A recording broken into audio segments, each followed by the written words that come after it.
Buenos días, bienvenidos, bienvenidas a esta segunda jornada del segundo Congreso Internacional de Imagen y Guerra Civil. Os agradezco mucho tanto a los asistentes en sala como a aquellos que están online que sigan aquí al pie del cañón respondiendo tan positivamente a la organización de este encuentro, que espero que os esté gustando. A la vista del resultado de ayer creo que sí, así que muchísimas gracias por seguir acompañándonos. En esta ocasión vamos a abrir una sesión especial de temática. Si ayer circulamos por un contexto general sobre la fotografía y la guerra civil, hoy en esta segunda jornada es el momento de afrontar estudios de caso, podríamos llamarlos así, con una perspectiva muy transdisciplinar, con esas reflexiones teóricas y metodológicas que van siempre relacionadas con esto que llamamos experiencias de laboratorio, que es aislar un colectivo, una representación y analizarla desde el punto de vista de la fotografía. Y en primer lugar contamos con la intervención de Carlos Vega Hidalgo, de la Universidad Complutense de Madrid. Para mí es un enorme placer poder presentaros a Carlos, porque tuve la fortuna de poder acompañarle hace un tiempo en su defensa de tesis doctoral, lo que me hace pensar que empiezo a ser mayor y que nos llega una generación de estudiosos de la fotografía muy potente, como es el caso de Carlos, que es discípulo de Juan Miguel Sánchez Vigil, como él mencionó ayer en varias ocasiones, ¿no? Gracias a que tenemos toda la información curricular de todos y cada uno de nosotros en las redes, como estamos haciendo estos días, no estamos haciendo grandes presentaciones, pero simplemente quería destacar dos cuestiones que creo que son importantes en el perfil de Carlos. Primero, que tiene un perfil muy adecuado para estudiar fotografía, no solo desde el punto de vista de la investigación, sino que él profesionalmente se dedica a la fotografía y, por lo tanto, ese doble perfil profesional y académico le hace ser una persona que proyecta una mirada muy interesante hacia la fotografía. Tiene una tesis, un trabajo de tesis doctoral magnífico. Yo no conozco a nadie que haya trabajado también el asedio del Alcázar, que sabéis que es uno de esos episodios notables de la Guerra Civil Española, y lo hace, como decíamos ayer, trabajando arqueología. Es la palabra que puede definir mejor el trabajo que hace Carlos, de recuperación del fondo, de análisis de los fotógrafos, de un estudio muy interesante desde el punto de vista de la lectura visual, y por lo tanto yo recomiendo que si no conocéis el trabajo de Carlos, pues a través de sus distintos artículos y de la propia tesis podéis consultarlo. Y luego me permito recomendar el blog. Él tiene un blog desde hace muchos años que empezó como una afición, ¿no? Sí, era una afición. Era una afición y se ha convertido en un blog de referencia precisamente para la explicación de cómo fue el asedio desde un punto de vista, por supuesto, contextual, pero sobre todo fotográfico. Así que si tenéis oportunidad, echad un vistazo al blog porque es muy interesante. Carlos nos va a presentar en esta primera sesión de la segunda jornada una conferencia titulada Documentación y propaganda, el doble papel de la fotografía en el frente de guerra 1936-1939. Cuando quieras, Carlos. Vale. Muchas gracias. Buenos días. Antes de empezar, agradecer a la organización y a la profesora Beatriz de las Heras por invitarme a participar. Para mí es un placer estar aquí y compartir mesa con ella, con nombres y profesores referentes para mí. Y estoy bastante contento, ya que, como ha dicho la profesora, pasado mes de marzo, defendí la tesis doctoral, que bueno, se hace largo, pero al final llega y puedes compartir mesa con otros profesionales que para mí son referentes. Bueno, mi ponencia, el título es Documentación y propaganda, el doble papel de la fotografía en el frente de guerra 1936-1939. Tiene algo que ver un poco con el subtítulo del Congreso, de instante a fuente de memoria. Y yo voy a poner varios ejemplos, cómo pasa esa fotografía de ser una fotografía como un testimonio inicialmente, que a nosotros los investigadores nos puede servir como tanto la imagen visual como toda la información que puede aportar la documentación original. Pero en este caso, de manera inicial, la fotografía, en este caso he puesto el bombardeo sobre Barcelona en 1938, que documenta el ejército italiano. Ellos mismos lo documentan para ellos trabajar sobre esa documentación fotográfica para estudiar cómo es el bombardeo, la capacidad de las bombas, la trayectoria, es un poco más un estudio militar hacia ellos, pero a nosotros, 80, 90 años después, nos sirve para otro contexto. Pongo este ejemplo también porque es una prueba visual. Esto es la explosión de la mina en el Alcázar de Toledo el 18 de septiembre de 1936.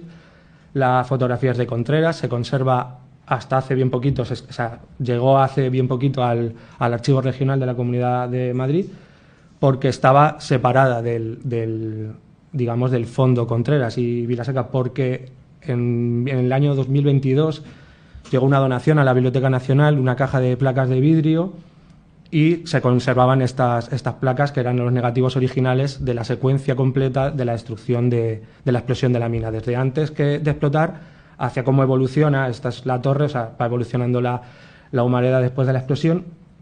Y esta fotografía, o la serie de fotografías, Contreras, supuestamente Contreras, la realizó para una intención, que era publicarla en prensa en la época y tener, digamos, esa novedad o esa primicia, porque se supone que ese día se iba a tomar el Alcázar, se iba a dinamitar el Alcázar, hubo un asalto, pero no se llegó a tomar el Alcázar. Entonces, esta fotografía no se pudo publicar en prensa, aparte de también, digamos, que es una espina de la República, dinamitar el Alcázar con gente dentro y no tomarlo. Entonces, esta fotografía nunca se publicó. Entonces, pero a nosotros hoy, incluso la placa de vídeo como documento nos aporta muchísimo más que la imagen visual. Otros ejemplos, como pueden ser las pruebas visuales de Madrid, el metro de Madrid como refugiante aéreo, las colas para recoger alimentos, que muestran un poco cómo es la vida en la retaguardia, cómo es la vida en la ciudad, cómo está viviendo toda la población en una ciudad sitiada, bombardeada, que tiene escasez de víveres. Y los fotógrafos, sobre todo, además, Santos Lluvero lo documenta muy bien, es el que más tiene de la vida en Madrid. Y es un registro visual más. Una fotografía como documento, más allá de la parte visual, como he dicho, es para la importancia para los investigadores, la autoría, fechas, la localización, pero mucho más allá del documento original. Ahora estamos muy acostumbrados a ver las fotografías en digital, que me parece estupendo porque los archivos o las bibliotecas y los repositorios que lo tengan en digital es una maravilla. Pero también soy muy partidario de que los archivos, y casi todos lo tienen, que tengan la parte, el dorso y el anverso digitalizado, porque toda esa documentación que viene, luego pondré ejemplos, es muy importante. El soporte, el tipo de película, el papel, las medidas del papel, la cámara fotográfica, es importante saber. Ayer Lorna hablaba de capa y taro, que si la Leica, la Rolleiflex o la Reflex Corel, daba igual porque bueno, es en negativo 6x6, pero eso también es muy importante a la hora de investigar. El proceso de revelado, aquí he puesto un ejemplo. Esto es unas páginas de un álbum que hay en el Archivo Municipal de Toledo. Es un álbum de Roland Strunk, era un periodista alemán y espía que trabajaba para Illustrierte Beobachter, el diario, y estas fotografías son originales, las copias, pero se publicaron en este diario en noviembre de 1936, para cuando llegó la columna Varela y Franco a Toledo para acabar con el asedio. Este periodista fotógrafo era más periodista porque el punto de fotografía no era muy de prensa, pero sí se publicaron porque además no filtran nada y tiene fotografías bastante fuertes, digamos, de carga. Entonces, pero todos estos nombres o las localizaciones, toda la documentación, todas las anotaciones son muy importantes, al igual que el papel, las medidas o los tonos, todo ese proceso de revelado para una investigación es muy importante, incluso identificar si son copias de época o posteriores. Eso también es muy importante porque puede haber miles de copias, pero pueden ser posteriormente a la Guerra Civil, como es el caso de, por ejemplo, de Robert Capa. Hay muchas copias que son posteriores. A mí me interesa mucho esta parte de documentación, que son los álbumes fotográficos. He puesto este de la Legión Cóndor, que a lo mejor son los más curiosos porque tienen una elaboración increíble. Se están perdiendo porque el problema de que llega a coleccionistas, pero separan las copias, las despegan y las venden por lotes según la localización o según el armamento. Claro, se descontextualiza por completo el álbum. Este está completo, son muy caros, evidentemente. Yo tengo uno aquí, no es de la Legión Cóndor, pero están muy bien elaborados. Este es alemán, tenía fotos de España, pero faltan copias. Luego lo podéis ver, están despegadas algunas porque se han vendido, se han perdido, falta la tapa trasera. Pero en este caso sí se conservan varias, no de España, pero sí de año 35, 36, incluso 41. Pero el problema de esta documentación es que si se termina perdiendo, separando, porque se vende por lotes, el álbum se descontextualiza y es un problema porque estos álbumes son de carácter personal, no es, digamos, para prensa o propaganda, sino que es un soldado alemán que llevaba su propia cámara fotográfica, realiza sus fotos, llega a Alemania, revela esas fotografías y crea un álbum de recuerdos personal. Muchos se han perdido, pero son muy caros. O sea, si a alguien le interesa, son muy, muy caros, pero hay que conservarlo. Yo intento comprar incluso por lotes, por temas de investigación, pero que sean unificarlas. Si son un lote de 20, compro las 20, aunque me interese una, pero compro las 20 que no se separen. Al fin y al cabo es gastar dinero, pero me interesa muchísimo estos álbumes. Hay algunos muy interesantes en cuero, pero son muy caros. Igualmente la información al dorso, ya digo que antes sí que no se... de manera digital se ponía solo la parte visual, ahora ya empieza a ponerse la información al dorso, porque estas son fotografías del fondo Edward Ferz, que está en la Biblioteca Nacional. Ferz es uno de los...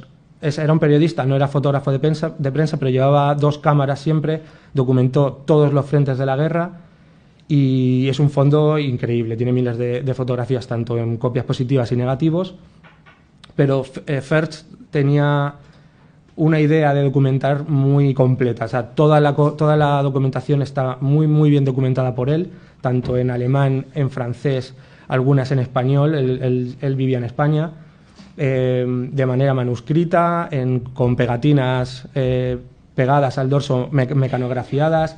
Es muy importante las fechas, toda la información que él indica. Esto lo podéis encontrar en muchos fotógrafos, o incluso las de prensa. Los sellos de prensa. Aquí incluso este sello es del laboratorio, también es muy importante. Este sello es el de la oficina de prensa de extranjeros, de la censura. Las marcas del papel, Velox, Agfa, Lupex, Brovira. Eso indica también si la copia es posterior a la Segunda Guerra Mundial o anterior. Agfa cambia el logo, está estudiado y se puede ver si esa copia es antes del año 45 o posterior al año 45.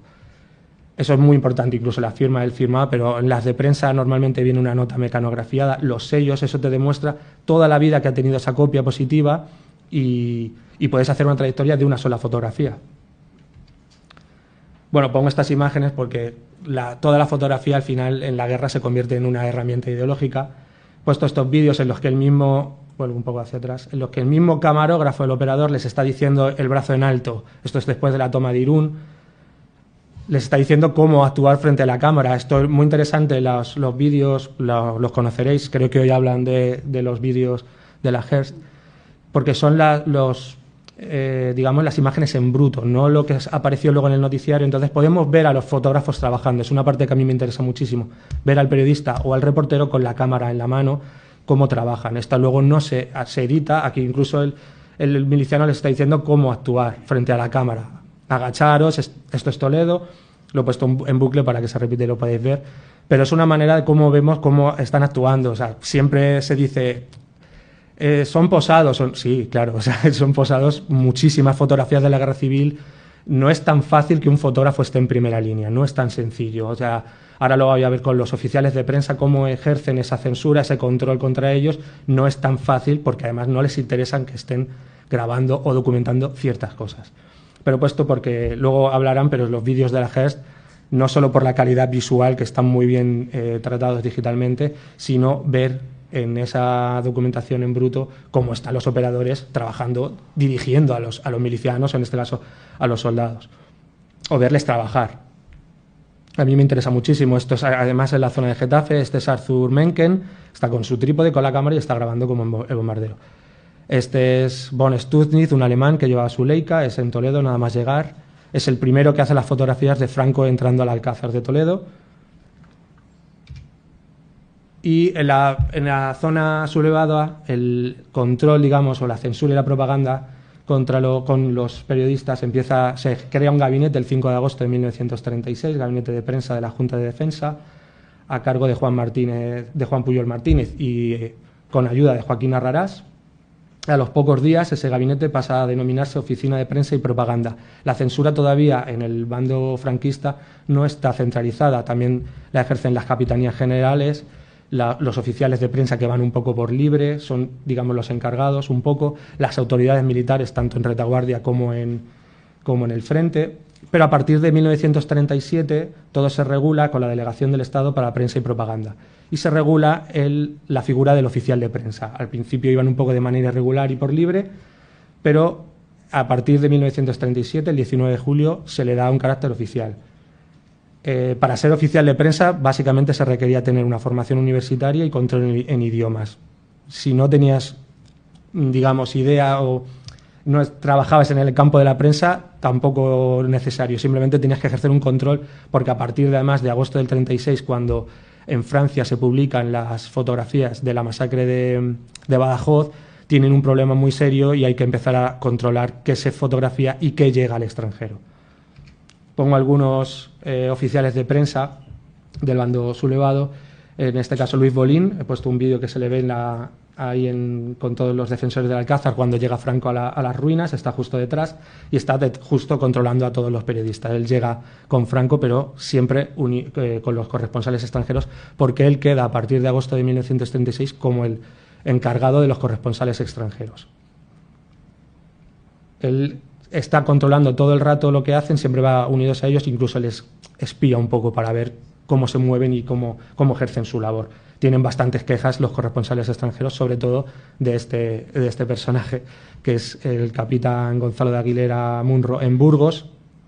Es un personaje, ha salido hace poco un libro que se titula Capitán Veneno, de Álvaro González, y prácticamente todos los corresponsales que estaban bajo su mando tienen muy mal recuerdo de él, porque ejercía un control bastante serio contra ellos, incluso llegó a amenazar de muerte a varios por no hacer lo que él decía o lo que él consideraba que debía hacerse. Gonzalo de Aguilera estaba cuando se produjo la sublevación, se acercó a Burgos, como él estaba retirado desde 1931, pero se acerca a Burgos a ponerse bajo las órdenes de Mola. Le dice, yo me pongo y le indican que va a estar controlando los corresponsales, porque él tiene formación universitaria y además controla 4 idiomas: inglés, alemán, francés e italiano.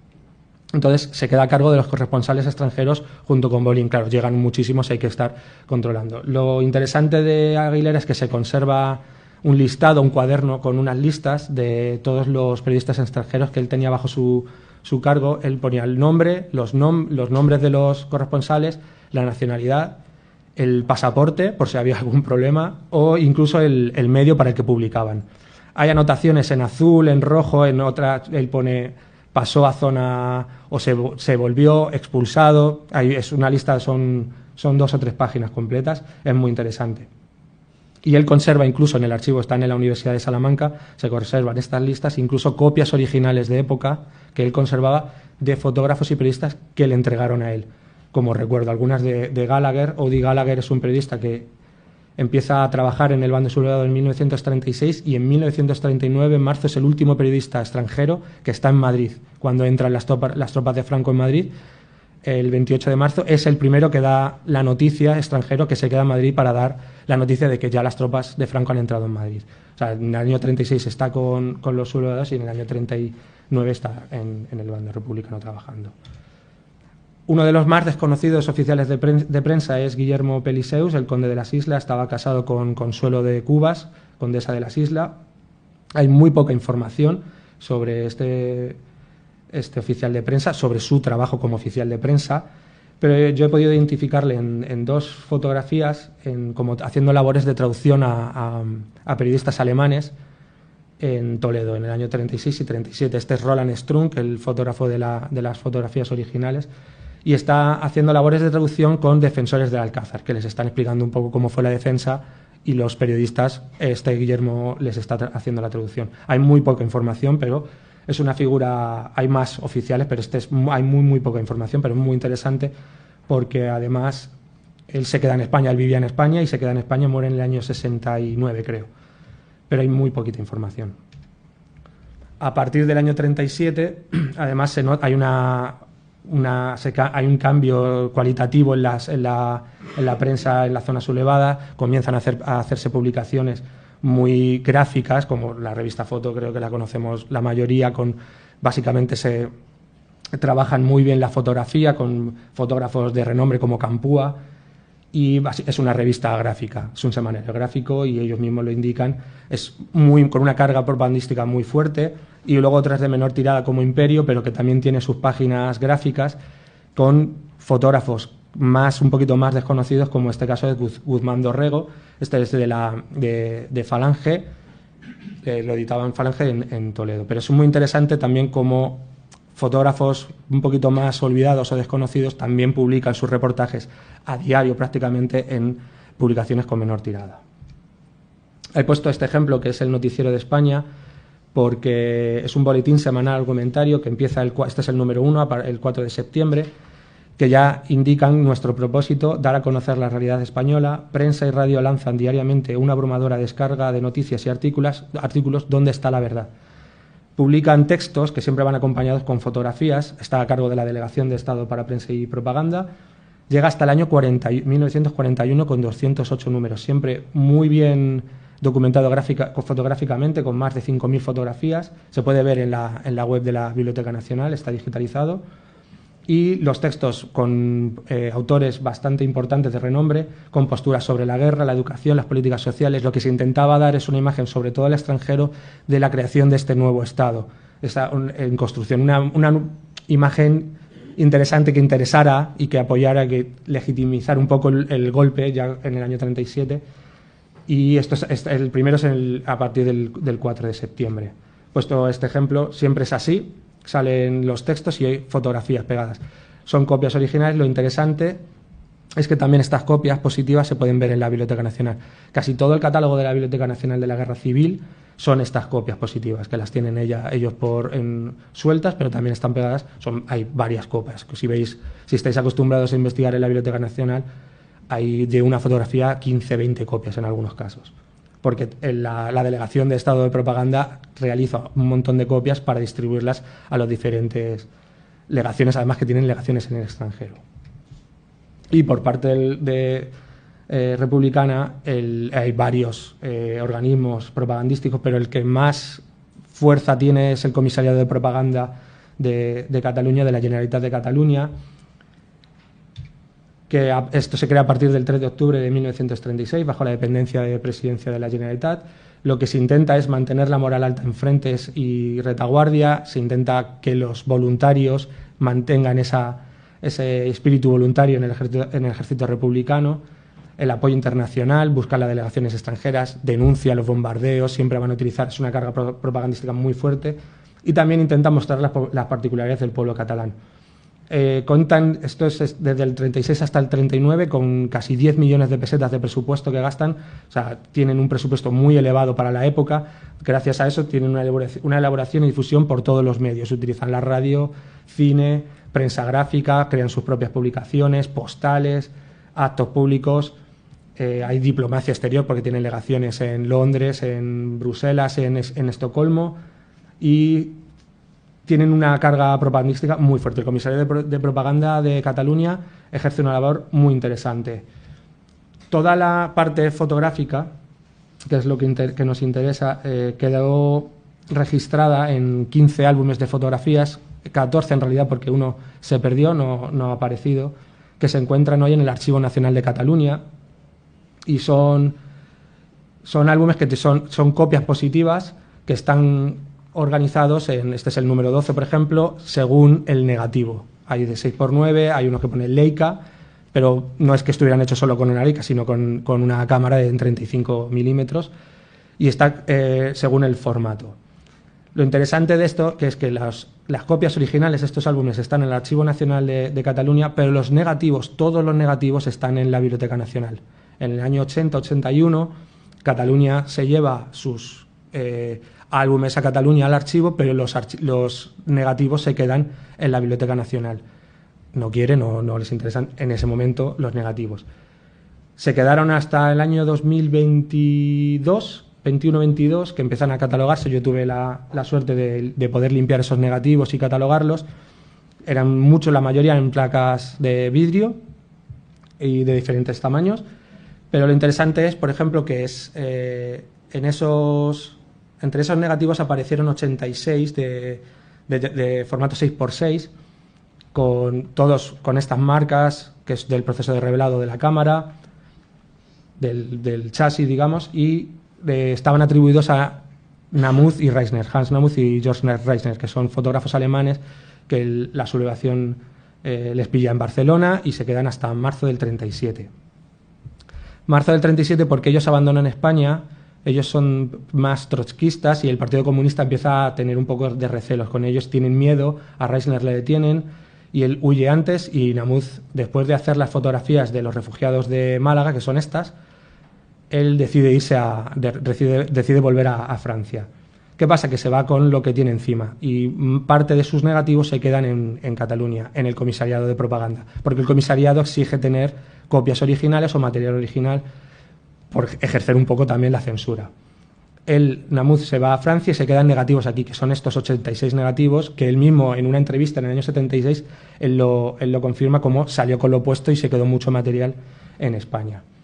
Lo interesante es que al quedarse en el comisariado de propaganda, el comisariado reutiliza esas fotografías como un interés propagandístico, da otro contexto a esas fotografías. Si estas, por ejemplo, eran de los refugiados de Málaga, esto es un marinero del Méndez Núñez, pero él en una publicación, Ejército del Pueblo, que está controlado bajo el comisariado de propaganda, utiliza la fotografía, este es el negativo que está en la Biblioteca Nacional, y es la misma fotografía publicada. Ellos reutilizan estas fotografías para su interés propagandístico, le dan un contexto diferente, porque no es un marino del Jaime I, es un marino del Méndez Núñez que se ve en la gorra, da igual, no importa, pero ellos necesitan además este contrapicado que tiene una fuerza increíble, en la época se utiliza muchísimo, Lorna ayer lo estuvo comentando, y reutilizan estas fotografías. Casi todos esos 86 negativos he podido identificarlos en publicaciones utilizadas por la Generalitat de Cataluña. Esto es Spain at War, que es una revista inglesa, pero la copia original la envía el comisariado de propaganda al extranjero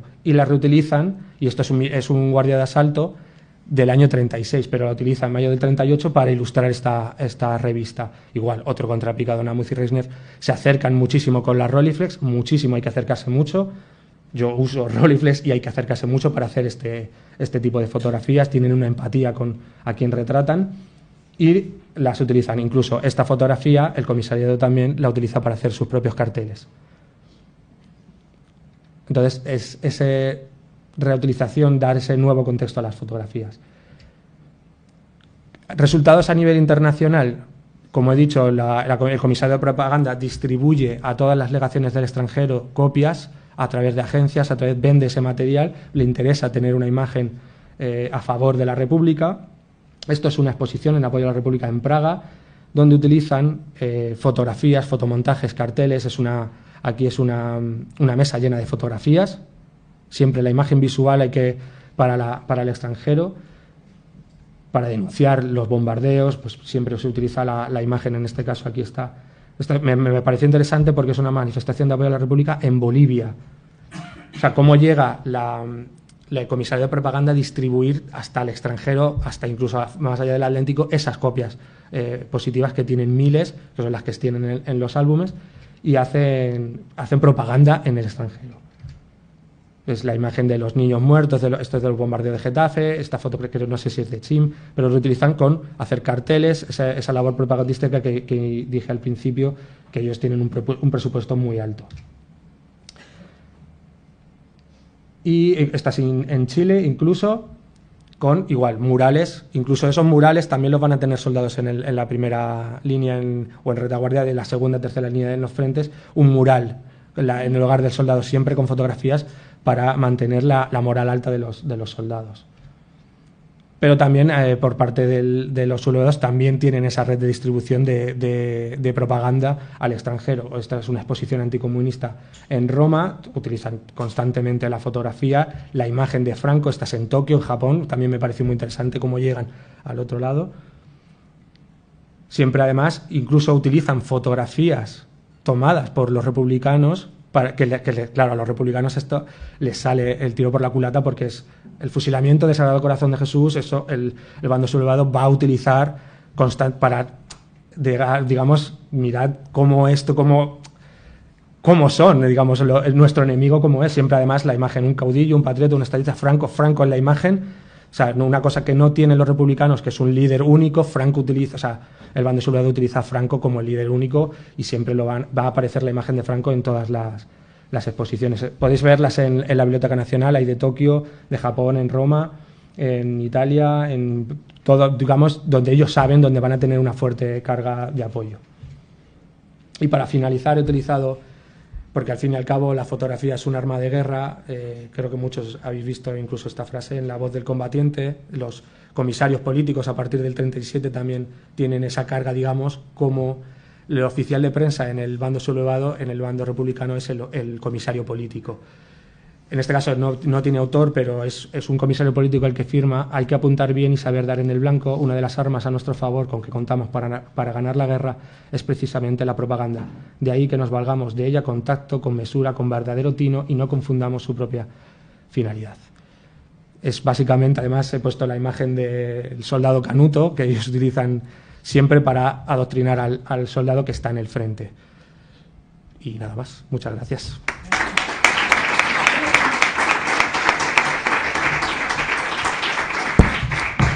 Muchísimas gracias, Carlos. Habéis visto que hemos empezado bien la jornada, ¿verdad? Como Carlos además es exquisitamente puntual, sí. ¿Alguien tiene alguna pregunta, aunque sea rápida?